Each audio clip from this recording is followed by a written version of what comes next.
Saigon, man, that dude is a he's a really interesting, complex person, man. He's a special dude to me. I met him because I wanted to put Sly Boogie, the artist I had from the West Coast, with a New York artist that was up and coming. And Saigon was the first to respond, and he came in the studio and knocked out 2 songs just like that. And then we got to know each other better after, I knew him from Warning Shots and all of that stuff, but we got to talk, and he explained to me what Abandoned Nation and that movement was, and then I got to know about his background, his family. The dude had a really tough life. I mean, Saigon and Tyrese are 2 people that I actually got to know personally and seen where they came from. Tyrese came from a place, I want to say Watts, where when Tyrese was in high school, his manager at the time, I knew, she used to work at Priority Records, and we had a production deal at Priority Records, and she used to pick me up from the airport and brought Tyrese to sing for me. And he was just this rambunctious kid who just was bouncing off the windows, and she said nobody worked with him because of his energy. He got too much energy, and he sang for me. And then I told her, man, I can't do nothing with him. The Wake Up Show was in its prime. It was like, but we work with the rappers, but man, I believe in him. Here's some money to get his demos done, and got his demos done, and then those demos landed him a Coca-Cola commercial, and then landed him a deal with RCA, and then the rest is history with Tyrese. You see him in Transformers, all kind of movies, put out platinum albums, and all sorts of stuff. Very intelligent person, very spiritual, but his beginnings is worse than what some of these rappers rap about. I've seen it firsthand. Like I'm not gonna tell too much about his personal life, but man, I would go to his neighborhood, being from Oakland and being Watts. I can't get out the car, man. It was that challenging. Saigon has a similar upbringing, and, in terms of his family background. Him doing time for assault, doing years, like in prime time, like in his prime years.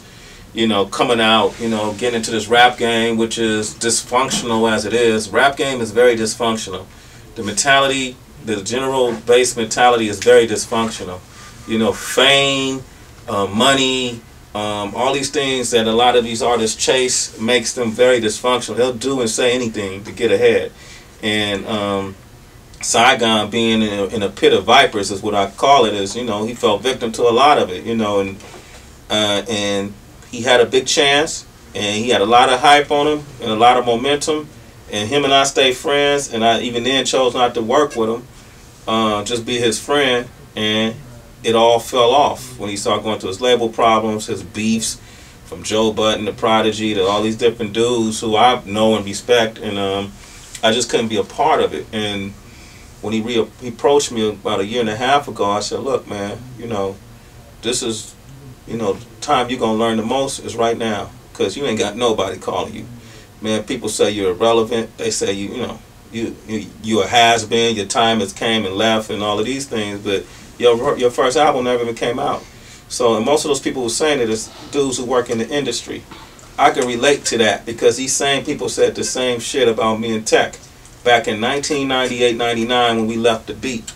And I took that fuel and now made our stuff into a global brand, and did it, and didn't compromise my integrity, and didn't compromise what I believe in, and at the same time tried to put positive energy out there, because growing up in Oakland, like Tyrese and like Saigon, I saw a lot of shit and was exposed to a lot of stuff, and a part of a lot of things that you got to count your blessings. And Saigon got in that mind frame, and I said, man, these beefs can't happen. He squashed his beef with Joe Budden. He recently did an interview where he wished the best for Prodigy.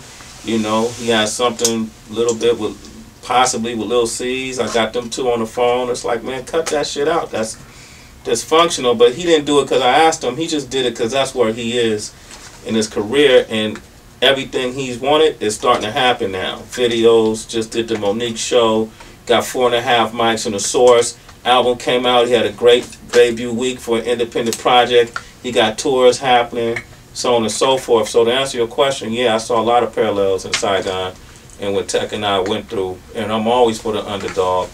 And primary objective is just to help people win, man. All that hate and what we go through. A lot of times we at each other's necks and, and we fighting inside of a box.